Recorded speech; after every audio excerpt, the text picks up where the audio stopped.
내 이름은 홍화, 26살이다. 중국 후난성에서 남편과 농사를 지으며 겨우겨우 살아가고 있다. 결혼 3년째 되던 어느 봄날, 우리 부부는 첫 아이가 생겼다.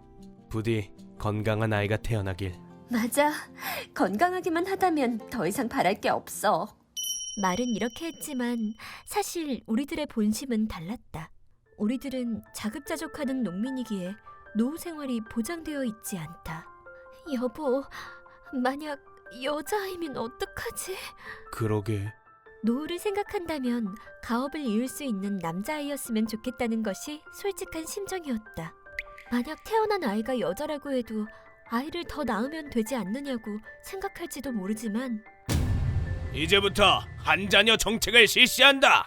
중국 정부가 발표한 정책으로 인해 아이는 한 가구당 한 명으로 제한되어 있었다.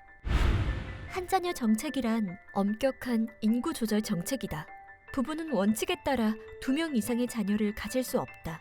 1979년부터 2015년까지 시행된 정책으로 이것을 위반한 부부에게는 엄중한 처벌이 내려졌다. 발단은 전쟁 후의 인구 급증이었다. 중국 정부는 급격히 늘어나는 인구에 당황했다. 이대로라면 식량난이나 빈곤층의 증가 문제가 발생할 것이라 판단한 중국 정부는 한 자녀 정책을 실시했다. 이 정책은 전 세계의 주목을 받았으나 한편으로는 많은 중국 국민을 혼란스럽게 하였고 수없이 많은 문제를 일으키는 원인이 되었다.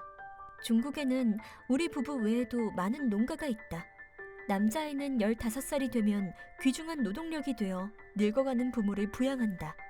그렇기 때문에 농가에서는 노후를 위해서라도 반드시 남자아이를 가져야 한다.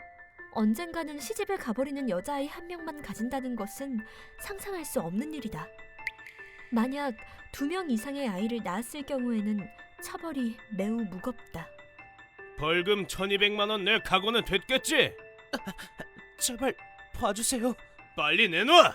법을 어긴 부부는 정부에게 막대한 금액의 벌금을 징수당한다. 벌금을 낸다 해도 거기서 끝나는 게 아니다. 부부뿐만 아니라 그 부모까지 체포되어 자, 이 매국노가. 흠씬 두들겨 맞은 것도 모자라 가구까지 전부 몰수당한 사례도 적지 않다. 그 때문에 2번째 아이를 임신한 여성의 낙태 수술이 끊이지 않았으며 만일 태어났다 하더라도 호적도 없고 학교에도 갈 수 없었다. 미래가 없는 지옥 같은 나날을 보내야 하는 것이다. 우리 옆집은 비참하게도 첫 번째 아이가 여자아이였기에 인신 매매 조직에 팔았고 2번째 아이도 여자아이여서 길바닥에 버렸다. 우리 부부는 불안한 마음으로 하루하루를 보냈고 어느덧 출산날이 다가왔다. 태어난 아이는 여자였다. 남편의 얼굴은 순식간에 새파래졌다.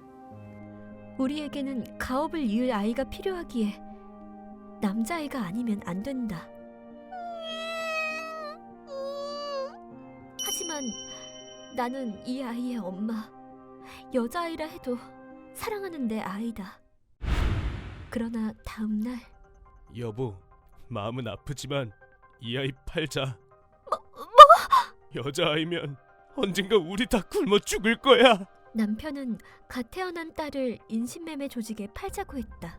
만일 내가 굶어 죽는다 할지라도 딸을 파는 것은 절대로 싫다.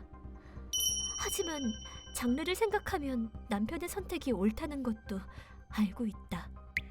결국 딸이 태어난 지 10일째 되던 날 우리는 인신매매 조직에 딸을 팔았다. 그 대가는 700만 원. 이 순간 우리 부부는 더 이상 인간이 아니게 되었다. 1년 후 나는 2번째 아이를 낳았다. 태어난 아이는 남자였다. 여러 감정이 북받쳐 올라 우리는 흐느끼며 서로를 끌어안았다. 그 후 우리 가족은 가난하지만 행복한 나날을 보냈다. 그러다 아들이 4살이 되던 어느 날 무슨 이벤트라도 하나? 보러 갈까? 사람들이 둘러싸고 보고 있던 것은 5살 정도 되어 보이는 한 여자아이였다. 한 푼만 주세요. 제발 불쌍한 아이네. 그 아이는 필사적으로 국어를 하고 있었다. 나는 그 아이를 보자마자 알 수 있었다. 체형의 특징, 목에 난 커다란 점. 정말 미안해. 그 아이는 틀림없는 나의 딸이었다. 조직은 5살이 된 딸에게 강제로 국어를 시키고 있었다. 딸은 아마 평생 조직을 위해서 일해야만 하겠지. 30년 후 한자녀 정책은 폐지되었다. 아들은 남편의 뒤를 이었고 우리 집은 동네에서 몇 안 되는 대규모 농가가 되었다. 하지만 아무리 생활이 윤택해져도 우리 부부가 지은 죄는 평생 없어지지 않을 것이다. 우리들은 더 이상 인간이 아니다.